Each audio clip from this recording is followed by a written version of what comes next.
Oh, aleluia! Vamos orar ao Senhor juntos aqui. Pai, recebe toda a honra, toda a glória, todo o louvor, porque Tu és o único a quem é devido toda a honra, toda a glória e todo o louvor, nos céus, na terra, no universo que o Senhor criou.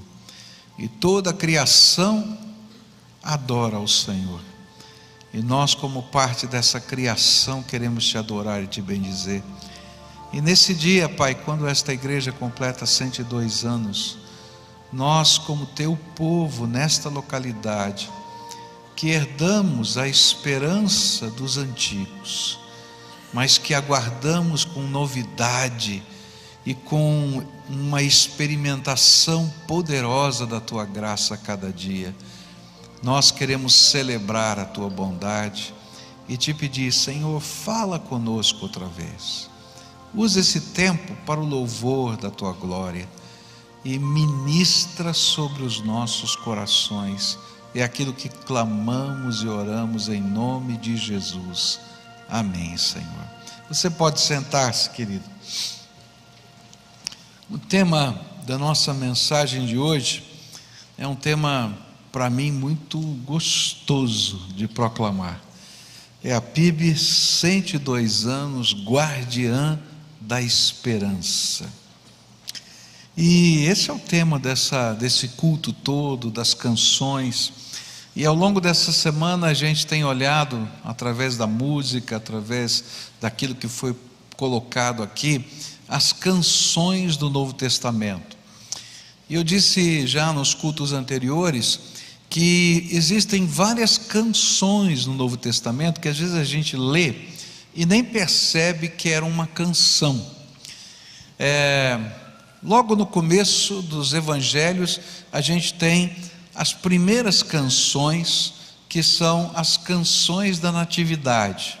Então você vai ver ali Maria, Isabel, não é? Cantando as primeiras canções, e aqueles textos que estão ali são canções de louvor, poesias de louvor que eram cantadas, não é, pela igreja depois, relembrando aquilo que aconteceu com o milagre de Deus. A gente vai encontrar algumas canções que são canções a respeito de Jesus, não é? Da cristologia, e especialmente lá em Filipenses capítulo 2, quando fala que ele esvaziou-se da sua glória e assim vai. A gente vai encontrar canções, por exemplo, que eram fórmulas cantadas no batismo. É bem interessante isso, porque aparece aquele refrão, e quando alguém era batizado, que aquilo era uma confissão de fé, eles então cantavam aquelas canções. No Apocalipse a gente vai encontrar nas revelações os anjos cantando. E é interessante que João viu e ouviu os anjos cantando, não é? E várias dessas canções são ali colocadas. A gente vai ver hoje à noite uma dessas canções, a canção das bodas do Cordeiro. É uma canção do casamento da igreja, não é? É a noiva de Cristo, a festa, quando ela é recebida no céu. Essa vai ser a canção de hoje à noite. Mas é interessante que entre as canções de natividade, entre os eventos, a gente vai encontrar um evento que eu queria destacar aqui, de um guardião da esperança. E ele então adora a Deus, profetiza, e ele diz as seguintes palavras, e a gente vai ver aqui na história.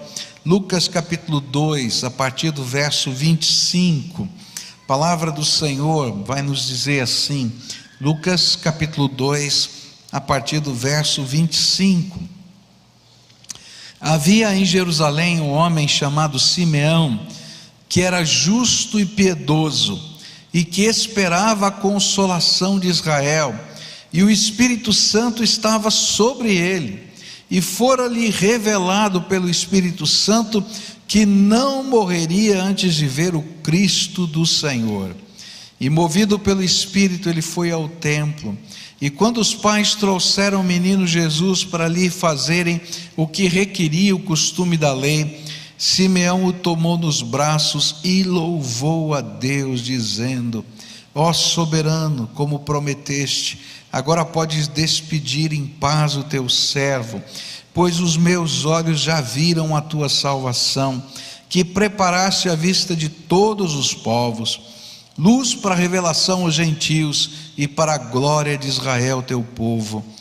O pai e a mãe do menino estavam admirados com o que fora dito a respeito dele, e Simeão os abençoou e disse a Maria, mãe de Jesus: este menino está destinado a causar a queda e o soerguimento de muitos em Israel, e a ser um sinal de contradição, de modo que o pensamento de muitos corações será revelado. Quanto a você, uma espada atravessará a sua alma. É interessante perceber que ao longo da história, Deus levanta pessoas e até povos para serem guardiões da esperança que é colocada em seu nome e em suas promessas. Deus fez isso com o povo de Israel. Se você tem o Velho Testamento, se você tem a Bíblia na sua mão, é porque as profecias foram preservadas, porque Deus levantou um povo como guardião da esperança, e eles conservaram a palavra de Deus para a gente. É interessante que quando a gente estuda como essa preservação foi feita, a gente vê com que critério foi feito.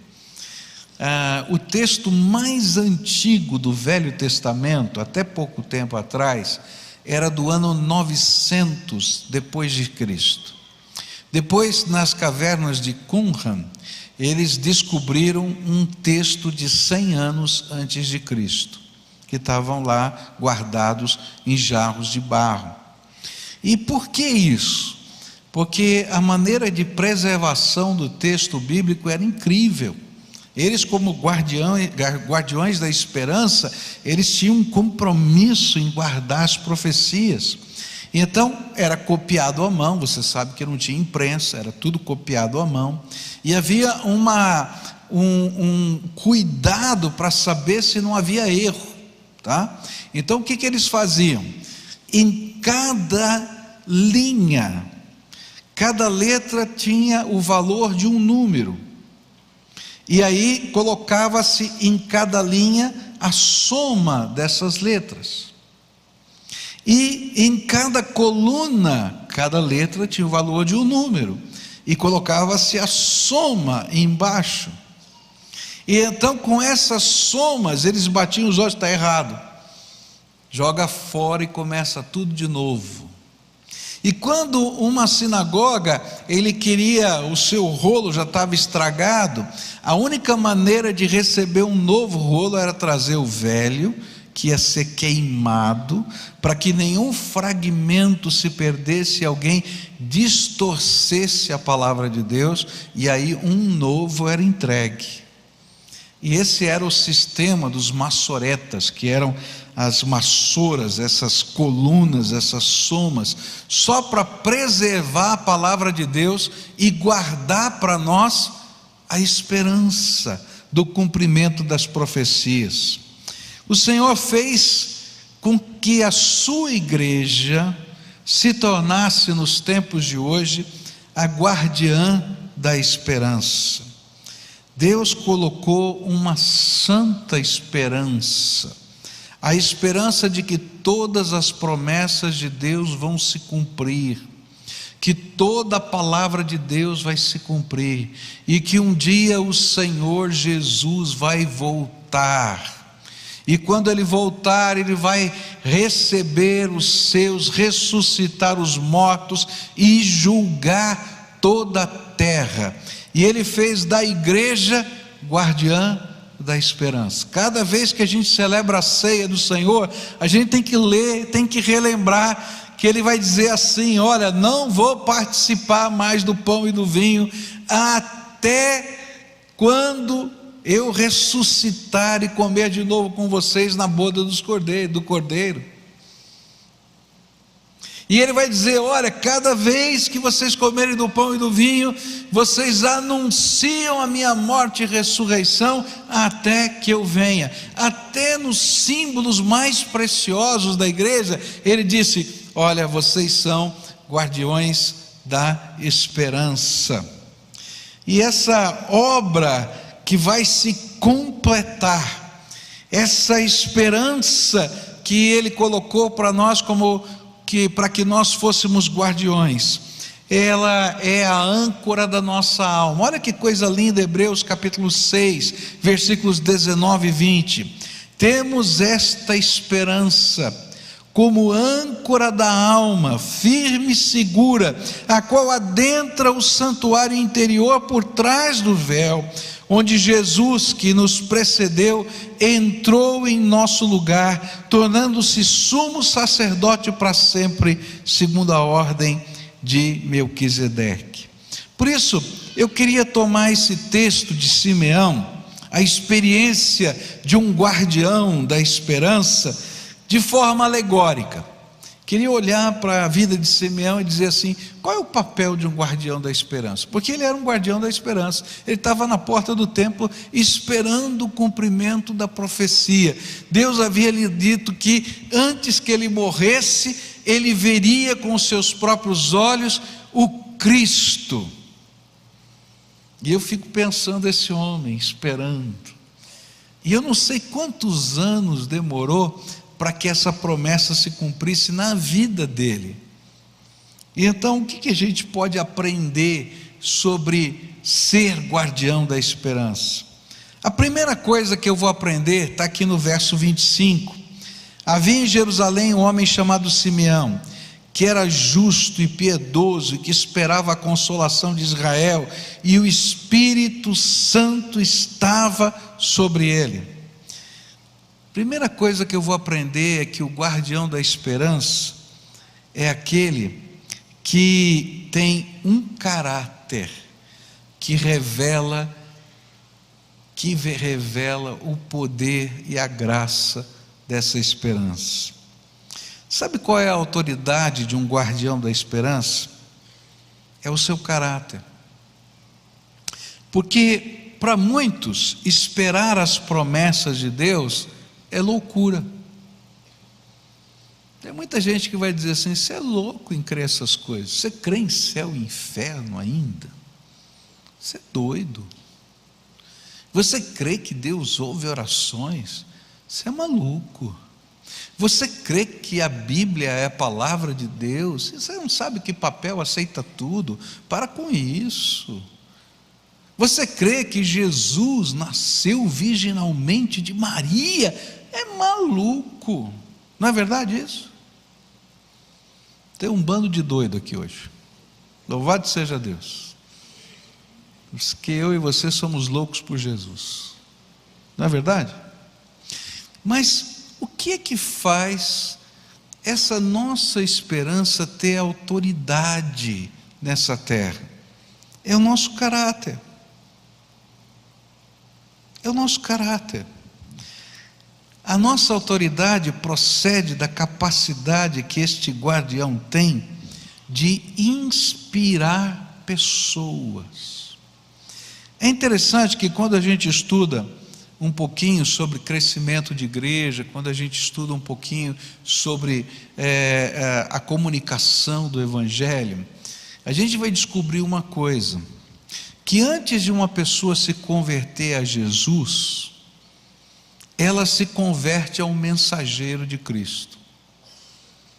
É uma coisa estranha, porque a autoridade para transmitir a palavra de Deus está naquilo que as pessoas veem de Deus na sua vida, e você se torna uma inspiração na vida da pessoa. A pessoa sabe que você é pecador, que você tem defeitos, que você tem problemas. A pessoa sabe que você é humano, mas há algo em você, como guardião da esperança, que inspira. E a pessoa diz: puxa, eu gostaria de experimentar isso que essa pessoa está vivendo. Eu talvez não goste muito disso aí, mas tem algo diferente acontecendo. E olha só como é que era o caráter desse homem. Ele era um homem justo, ou seja, ele tinha uma vida bonita diante de Deus e diante dos homens. E ele inspirava simplesmente por ser quem ele era. Você já encontrou pessoas que simplesmente por ser quem são te inspiram? Você diz assim: puxa vida, que coisa bonita. Deus está dizendo assim: se você é um guardião da esperança, a sua vida tem que inspirar alguém. Você é pecador, você tem defeitos, como qualquer ser humano, mas há alguma coisa em você que inspira as pessoas. Pessoas que pelo seu jeito de viver tocam a nossa alma. Segunda coisa que esse texto vai dizer, que ele era piedoso. A palavra piedoso aqui, às vezes ela é mal entendida. Ela não era alguém apenas que fazia caridade, tá? Mas a palavra piedoso vem da expressão pio. E a ideia é alguém que tinha uma comunhão com Deus que podia ser percebida. As pessoas podiam dizer assim: eu não sei se eu creio no que Simeão prega, que ele vai ver o Messias antes de morrer, mas certamente há algo de Deus nesse homem, porque ele é um homem de Deus. Eu me lembro que um dia eu estava dormindo na casa da minha tia-avó, eu era pequeno, e a minha tia-avó tinha uns negócios meio doidos, mas ela era uma mulher de fé. E eu me lembro que eu estava no quarto dela, e ela estava penteando o cabelo. Essa cena não sai da minha mente. Ela estava penteando o cabelo.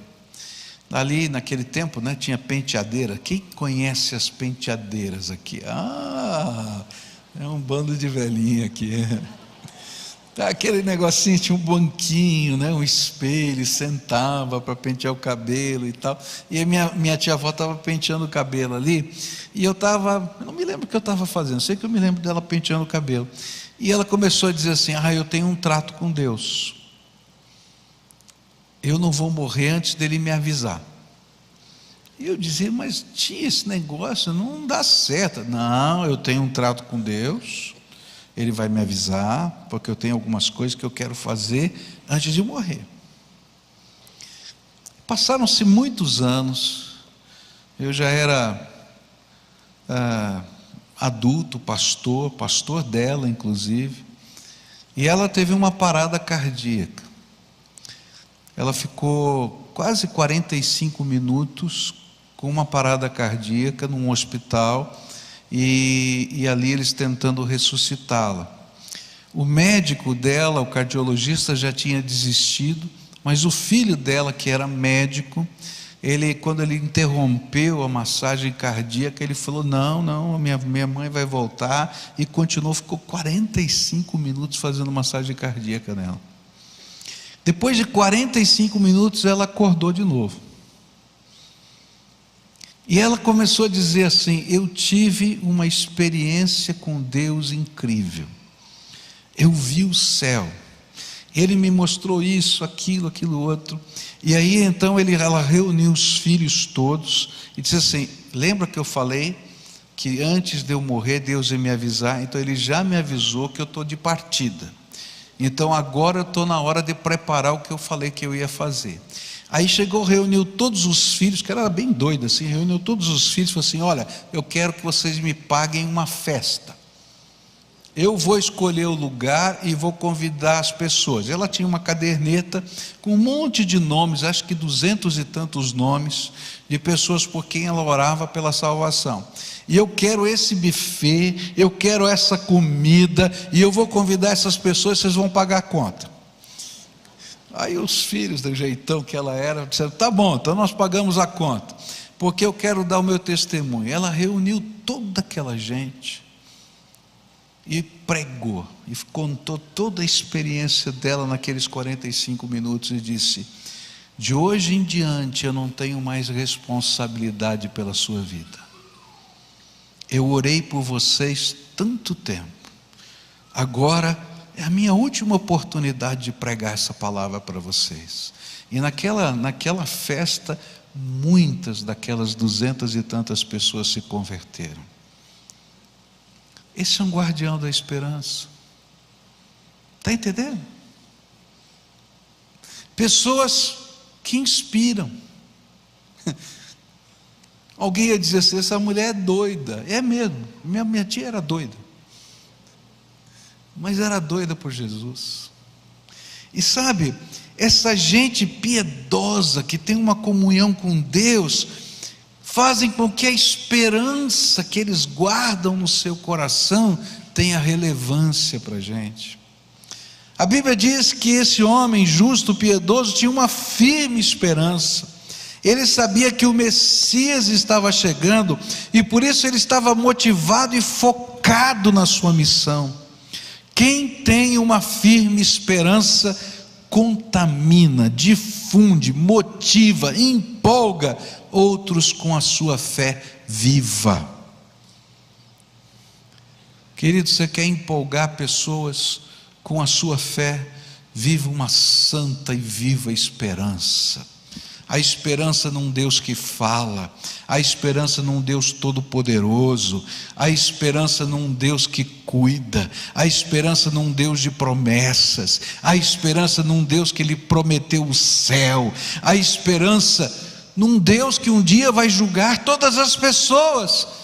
Uma santa e viva esperança. Olha, se você estiver servindo a Deus como cristão, apenas daquele que cumpre algumas obrigações religiosas, você não vai inspirar ninguém. Mas se você vive uma santa esperança, você se torna uma inspiração para as pessoas. E olha só que coisa tremenda, outra qualidade desse homem, é que ele era cheio do Espírito Santo. Ele era um profeta de Deus, e o Espírito de Deus fluía através dele. Eu acho que alguns diziam assim: esse homem é maluco, está esperando que vai ver o Messias. Mas eles diziam assim: ele é um homem de Deus. E eu tenho certeza que quando ele estava na porta do templo, aguardando a vinda do Messias, porque o cara era doido, né? Ficar lá na porta do templo esperando que ele um dia vai ver o Messias. Eu estou aqui de plantão, porque eu não vou perder a bênção. Alguém chegava para ele: Simeão, você pode orar por mim? Simeão, você pode ouvir o que está no meu coração? Porque quando você é cheio do Espírito Santo, as pessoas querem um pouquinho daquilo que Deus derramou sobre a tua vida. A gente sabe que o poder não está na gente, que não é a nossa oração que é poderosa, mas quem tem poder é aquele que ouve a oração. Você sempre me ouviu falando isso. Mas quando você encontra uma pessoa cheia do Espírito Santo e que te inspira, você quer um pouquinho, e você diz: você pode compartilhar comigo, você pode orar por mim, você pode responder uma pergunta, porque a gente quer um pouquinho. E aí normalmente essas pessoas vão compartilhar um pouquinho, mas vão dizer assim: isso é muito pouco. Busca a Deus, porque Ele vai derramar todo o poder sobre a tua vida. O guardião da esperança tem que ser cheio do Espírito Santo. O Senhor nos convocou para sermos guardiões da esperança nesta terra. E esse era o ensino da igreja apostólica, porque a graça de Deus, lá em Tito 2, diz assim, a partir do verso 11: porque a graça de Deus se manifestou salvadora a todos os homens, e ela nos ensina a renunciar à impiedade, às paixões mundanas, e a viver de maneira sensata, justa e piedosa nesta era presente. E enquanto aguardamos a bendita esperança, a gloriosa manifestação de nosso grande Deus e Salvador Jesus Cristo, Ele se entregou por nós, a fim de nos remir de toda maldade e purificar para si mesmo um povo particularmente seu, dedicado à prática de boas obras, e é isso que você deve ensinar, exortando-os e repreendendo-os com toda autoridade. Ninguém o despreze. O guardião da esperança inspira. A grande lição que aprendemos aqui, e que eu queria deixar com você hoje, é que a sua vida deve inspirar as pessoas. A sua vida deve motivar pessoas. A sua vida deve despertar no coração das pessoas um questionamento: qual é a razão da sua esperança? E sabe como é que a gente inspira? A gente inspira com a nossa casa. Como é que é a tua casa? Como é a tua casa? Você já assistiu um filme chamado Quarto de Guerra? Quem já assistiu? Levanta a mão aí. Quem não assistiu, desafio a assistir. É muito bom. E é interessante porque nesse filme tem um closet. Não é nem um quarto, é um closet. E é interessante porque aquele closet onde uma mulher orava se tornou a inspiração para que a sua filha, para que o seu marido também orassem. Como é que é a tua casa? Tua casa inspira pessoas porque você é um guardião da esperança? Como são os seus negócios?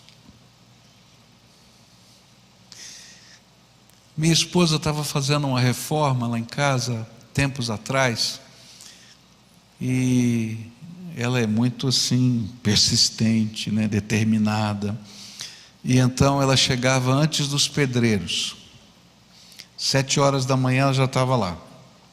Aí ela preparava o café dos pedreiros. Quando eles chegavam tinha cafezinho, bolo, tudo ali para eles comerem antes de começar. Mas tinha um preço. Todo mundo tinha que ler a Bíblia e orar com ela.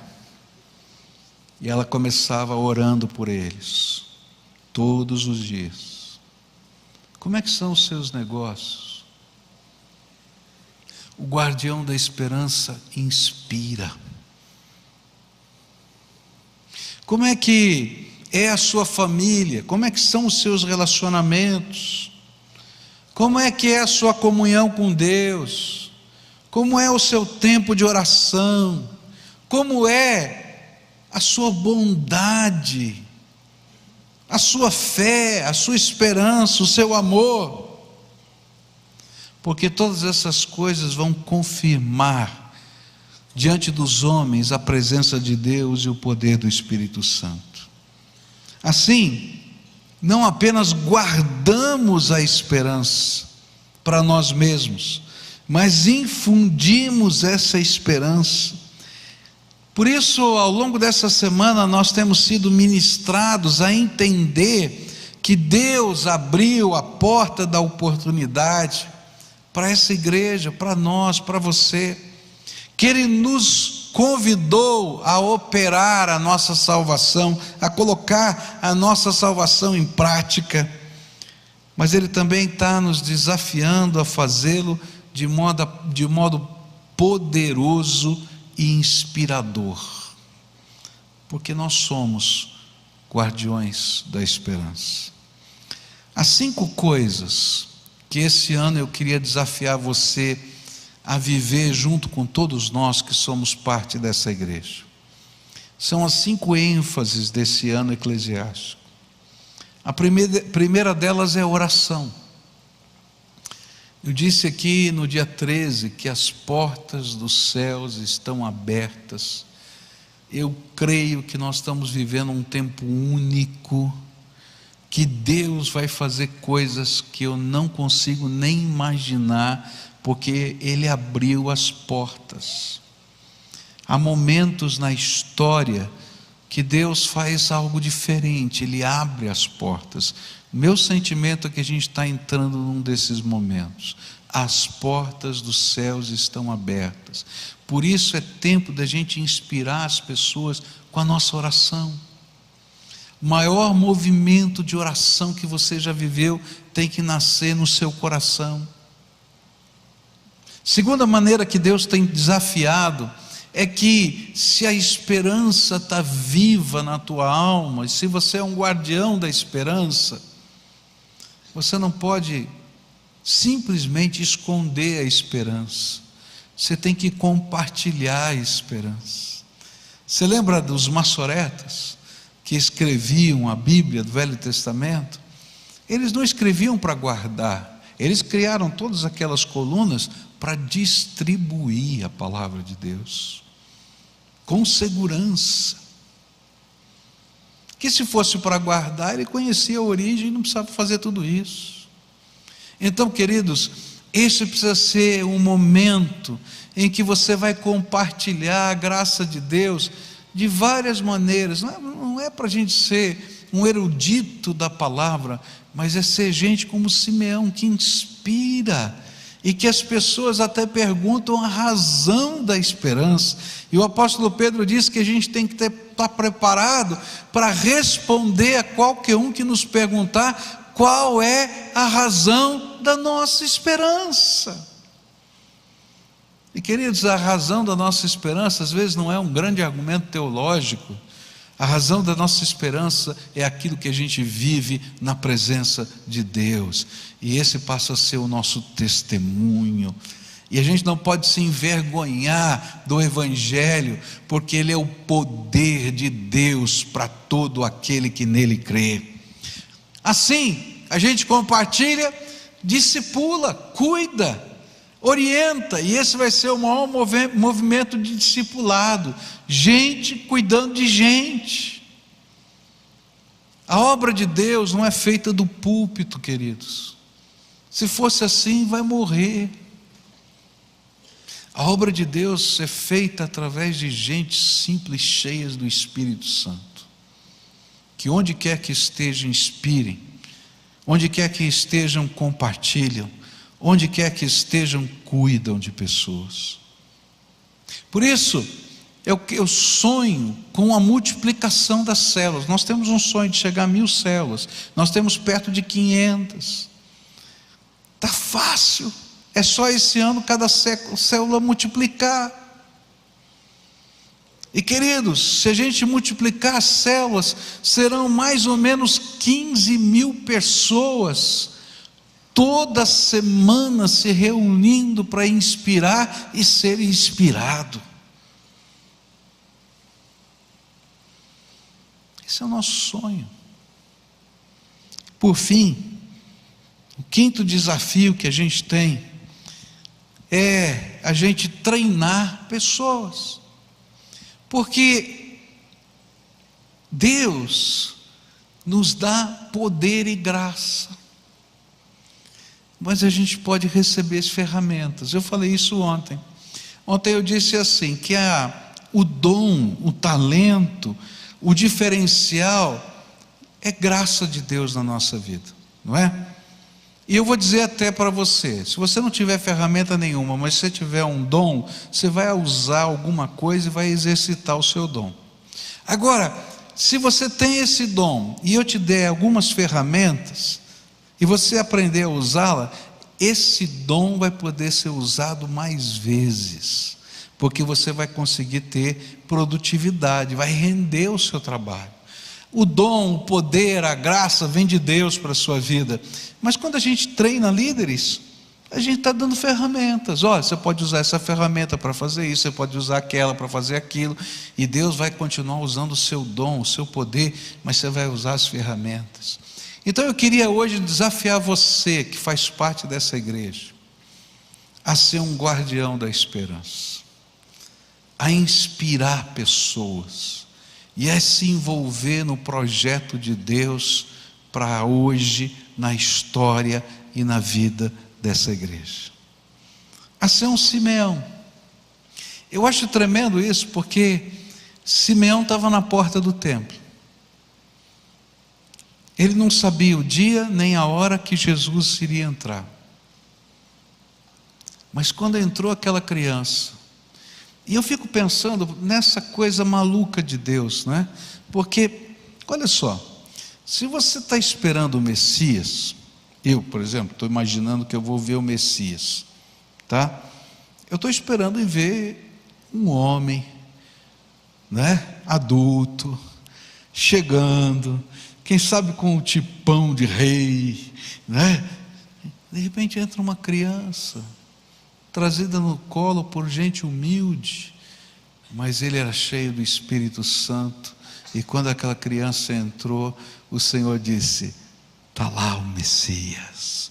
E ele chega, e os pais da criança ficam atônitos, e diz assim: me dá aqui essa criança, porque ele era Simeão, o homem que aguardava, o profeta de Deus, aquele que inspirava. Eles entregaram a criança, e eu imagino ele levantando Jesus aos céus e começando a profetizar e a cantar: Senhor, pode me levar, porque os meus olhos viram o fruto da minha esperança. E aí a profecia de Deus começou a ser colocada para aquela criança e para aquela família. Gente, me arrepia só de pensar. Deus está chamando você para ser Simeão, um guardião da esperança. E o guardião da esperança está na porta da sua casa, na porta do seu trabalho, na porta do coração de cada pessoa, para cumprir a missão que Deus lhe deu hoje. E essa é a missão dessa igreja. Uma vez alguém me pediu para investir num determinado projeto cultural. E eu disse assim: Deus não nos fez mecenas da arte. Se a tua arte inspirar pessoas para conhecerem Jesus e levá-las à salvação eterna, conte comigo. Mas se você tem um propósito só de mostrar alguma coisa bonita, ou quem sabe até falar de alguma virtude, não conte comigo não, porque o Deus me chamou para ser um guardião da esperança da vida eterna. Esse é o nosso foco. Eu não estou aqui para construir casas, eu não estou aqui para acumular recursos, eu não estou aqui para fazer um nome, eu estou aqui para ser um Simeão, está na porta, e revelar a glória de Deus, a esperança eterna para as pessoas. E você? Curva a tua fronte agora, e a gente vai orar. Hoje o Senhor te chama para ser um guardião da esperança. Você tem uma lista, como a minha tia tinha, de pessoas por quem você luta para infundir a esperança? Quem sabe seja a hora de você tê-la. Gente por quem você vai entrar no teu quarto de guerra para orar. Talvez na tua vida precisem ser mexidas coisas, mas lembra, enquanto Deus está mexendo nessas coisas, porque isso vai acontecer a tua vida inteira, continua a ser um guardião da esperança.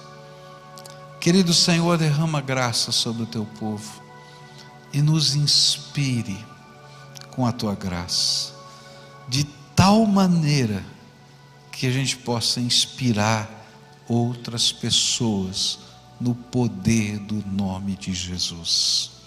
Ó Pai, que as primeiras pessoas a serem inspiradas sejam os nossos filhos, porque eles estão dentro da nossa casa todo o tempo.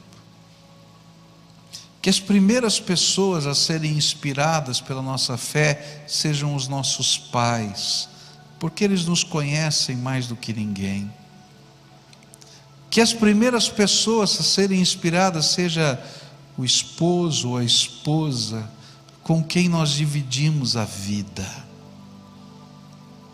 Pai, mas que não fique só no reduto da nossa casa essa inspiração, mas que ela se espalhe para aqueles com quem trabalhamos, para aqueles com quem convivemos, para aqueles com quem compartilhamos o condomínio onde moramos, para que a glória do Senhor seja vista nessa terra.